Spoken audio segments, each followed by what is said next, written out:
धन्य धन्य सतगुरु सुखदा, महिमा कही न जाए। जो कुछ कहो तुम्हारी कृपा, मौत एक सुनो बसाए। अव्यक्त रूप में प्रातः स्मरणीय अनंत श्री देवोसित परम पूज्यपाद सदगुरु महाराज की चरणों में कोटि कोटि नमन। मंचासीन परम पूज्यपाद बाबा के चरणों में कोटि कोटि नमन। विशिष्ट गुरुजन, उपस्थित सत्संग प्रेम महानुभावों, माताओं एवं बहनों, सभी के अंदर में बैठे हुए परमात्मा को कोटि कोटि नमन।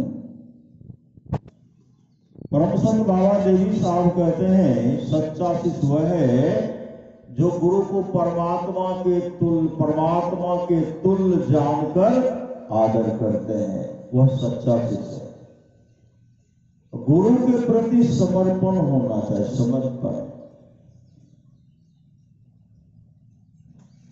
परमानंद महाराज कहते, बिना गुरु की कृपा पाए नहीं जीवन उधारा है।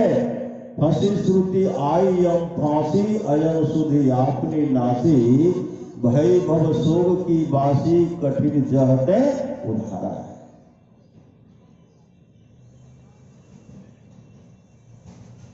हम लोग आवागमन के चक्र में पड़े हुए हैं। परम कल्याण कैसे होगा?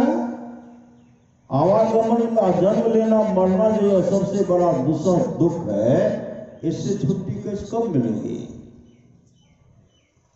जब अपने आत्म स्वरूप का दर्शन करेंगे। अपने आत्म स्वरूप का दर्शन करना ही परमात्मा का दर्शन करना है। परमानंद महाराज कहते हैं, उन परमात्मा को प्राप्त करना चाहते हैं तो सबसे पहले अपने घट दियना। संत कबीर साहब कहते हैं, अगर वो परमात्मा को प्राप्त करना चाहते हैं तो अपने घट दियना। बारो रे नाम के तेल, सुरत के बाती, ब्रह्म अग्नि उदय गारो रे। झूठी जान जगत के आशा, बारंबार विसारो रे। कहे कबीर सुनो भाई साधो, आपन काज संभालो। जो काम करने के लिए आए हैं वह काम कर लीजिए। आप नहीं भी रहेंगे, आपके जाने के बाद सब काम पूरा होगा। अधूरा काम सब पूरा होगा। मकान अधूरा है, पुत्र बना लेंगे। पुत्र नहीं बना पाएंगे तो पोता बना लेंगे। आने वाले बना लेंगे। यह जो है, यह जीवन जो बनाना है, मोक्ष को प्राप्त करना है, आवागमन के चक्र से जो छुट्टी प्राप्त करना है, इसके लिए अपने आप को ही उस आत्म स्वरूप का दर्शन करना पड़ेगा। परमात्मा की वाणी है, जौनित घट रस चाहो। अंदर के आनंद को, रस को प्राप्त करना चाहते हैं तो अपने को 5 पाप से हरदम खूब बचाओ। हाय एक झूठ नशा है दूसर, तीसर नारी पर के हो। चौथी चोरी, पंचम हिंसा, दिल से इन्हें अलगाहो। मैं ही सहज इनसे बचन चाहो, तो गुरु पद टहल कबाहो। पर महाराज सुखबाज कहते हैं, अद्भुत अंतर की डगरिया जा पर चल कर प्रभु मिलते। दाता सदगुरु धन धन जो राह लगा देते। अमृत ध्वनि की नावत जहरत बलवानी सुनते। जो गुरु के दुलारे हैं, गुरु के प्यारे हैं, उनको सुनते। संत कबीर ने कहा, कोठा के ऊपर कोठरी हो साहब, झलके अधर आकाश हो, वही ऊपर निरक्षर हो साहब, वही गई उतर पार हो। सुखमन घाट के सांकर बटिया, हम धनी अलग बयस हो। चंद्र बदन मोरा अंगिया पसीज गे, नैना से ढहरी परे नोर हो। पी लहो आहो हंसा, और मुख धार हो। जैसे सांवर गाय के दूध हो, जे सखी पीवे सोई सखी जाने, दूसरो जाने नहीं कोई हो, साहब कबीर मुख मंगल गावल, शब्द परे को टक सार हो, अमर के गौना बहोर नियौना, फिर न मनुष्य तार हो। ब्रह्म संत बाबा देवी साहब कहते हैं, जब भक्त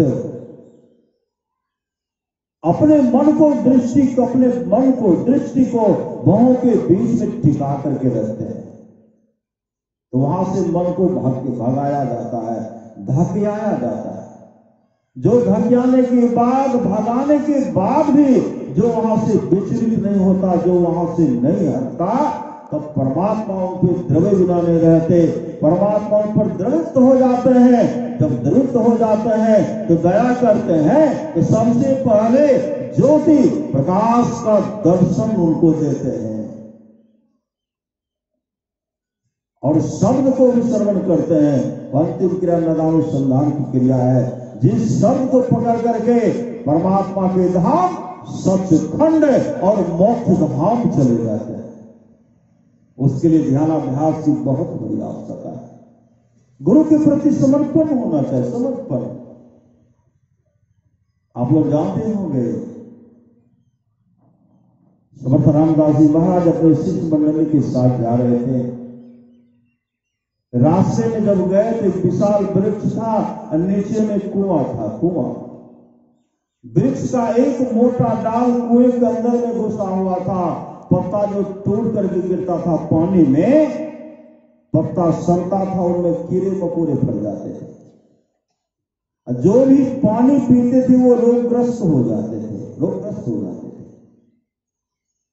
समर्थ रामदास जी महाराज अपने तमाम शिष्यों से कहते हैं, जब उस कुएं के पास, उस वृक्ष के पास पहुंचे, तमाम शिष्यों से कहते हैं, क्या इस डाल को कोई काट सकते हो? वृक्ष पर चढ़ करके इस टहनी को, डाल को काट सकते हो? सब एक दूसरे का मुख देखने लगे।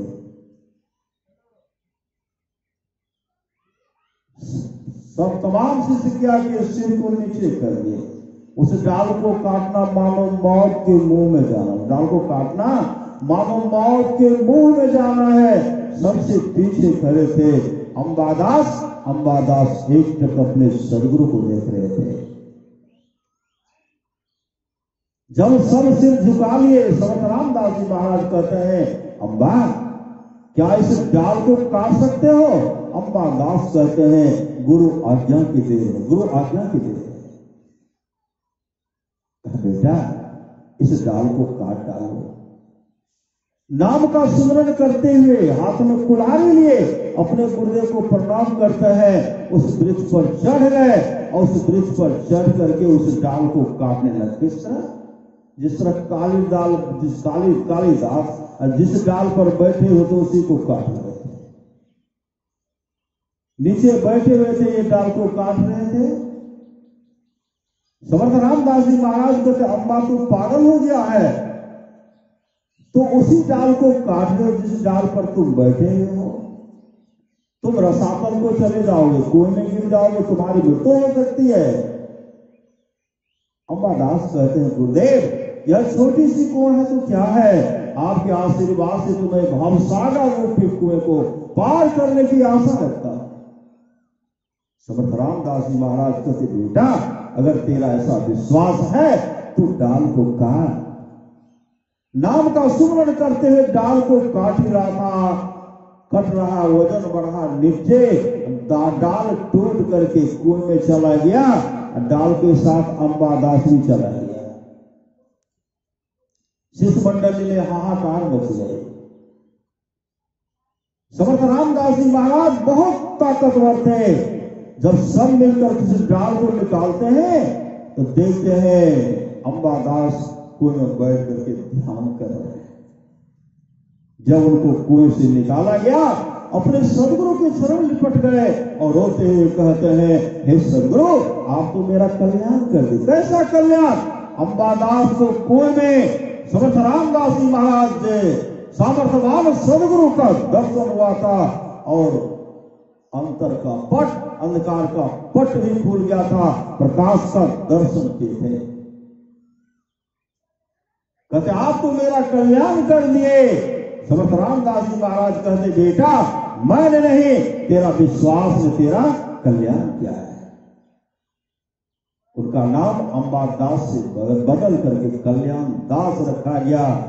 ऐसे सामर्थ्यवान सदगुरु जो समर्थ रामदास जी महाराज थे। समर्थ रामदास जी महाराज के रूप में हमारे सदगुरु महाराज ही थे। जब सदगुरु महर्षि में परमहंस महाराज समर्थ रामदास जी के रूप में थे तो बहुतों का उद्धार किए। हमारे सामर्थ्यवान सदगुरु भगवान बुद्ध बन करके आए थे। भगवान बुद्ध ही सदगुरु महाराज थे। और हम लोगों का कल सुन थे बाबा से कई जन्मों से हम लोग में सदगुरु के संग है, सदगुरु के संग है। अब तब तक रहेंगे जब तक कि मोक्ष को नहीं प्राप्त कर लेते, तब तक हम लोग सदगुरु के संग में रहेंगे। हर जन्म में हम लोग को सच्चा सदगुरु मिला है। सदगुरु के प्रति समर्पण होना चाहिए। आप लोग जानते होंगे गुरु नानक देव जी महाराज अपने शिष्य मंडली के साथ जा रहे थे। उनके संग उनका 2 पुत्र भी था, दमाद भी था, बहुत शिष्य थे और एक लहना भी थे। लहना बहुत बड़े गुरु भक्त थे। लहना रास्ते में जब गए एक कटोरी था। समर्थन गुरु नानक देव जी महाराज उस कटोरी को शहर के गंदे नाले में गिरा दिए। जब गिरा दिए अपने पुत्र से कहते हैं कटोरी निकालो। पुत्र तो देखने में बहुत सुंदर वस्त्र भी था। अपने वस्त्र को देखते हैं और इधर उधर देखते हैं। कहते कटोरी के लिए कुएं में गिरेंगे तो, गड्ढे में गिरेंगे तो लोग क्या कहेंगे, काम से नहीं होगा। चलिए घर पर बहुत आश्रम बहुत कटोरी है, वो आपको दे देंगे। इसे सुंदर आपको दे देंगे। गुरु नानक देव जी महाराज कहते नहीं, वही कटोरी चाहिए, काम से नहीं होगा। दमाद को के वो भी पीछे हट गए। सबसे पीछे खड़े थे लहना से कहते लहना क्या इस कटोरी को निकालोगे? कहा गुरुदेव, गुरु आज्ञा के दे रहे। कहा बेटा कटोरी को निकालो। नाम का सुमरन करते हुए जैसे गड्ढे में गिरते हैं, नाला में गिरते हैं, पूरा धस गया। जो सुंदर वस्त्र था सब कीचड़ से लथपथ हो गया। शरीर में भी कीचड़ से लथपथ हो गया। कटोरी को निकालते हैं और निकाल करके सदगुरु के संग चल दिए। आगे बढ़े, आश्रम में गए, कटोरी को धो करके रख दिए और स्नान कर फिर सदगुरु परीक्षा लेते हैं।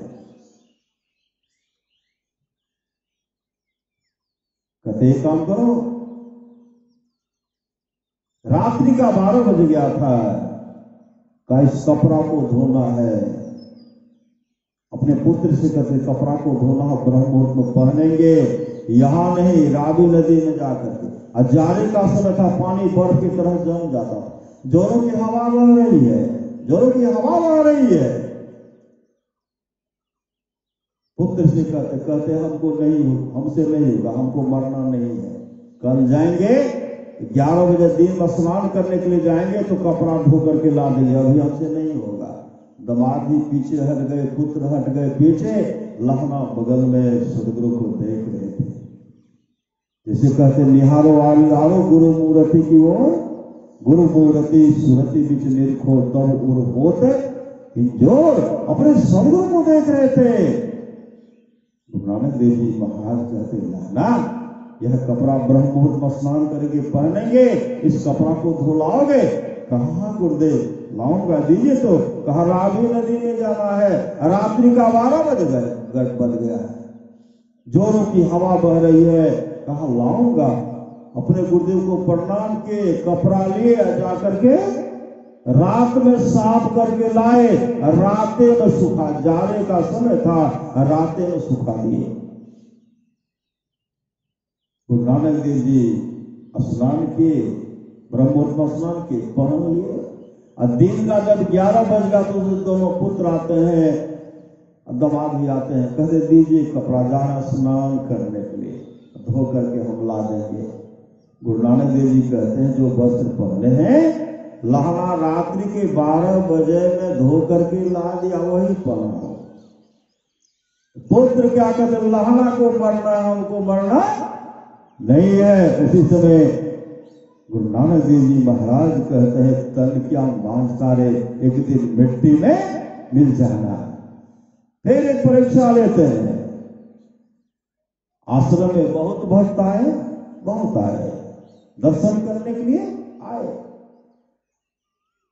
गुरु नानक देव जी महाराज कहते अपने पुत्र से, देखो यह ककीर का वृक्ष है, कांटादार ककीर का वृक्ष, कहा इस पर चढ़ो और इसको डुलाओ, तरह तरह का मिठाई गिरेगा।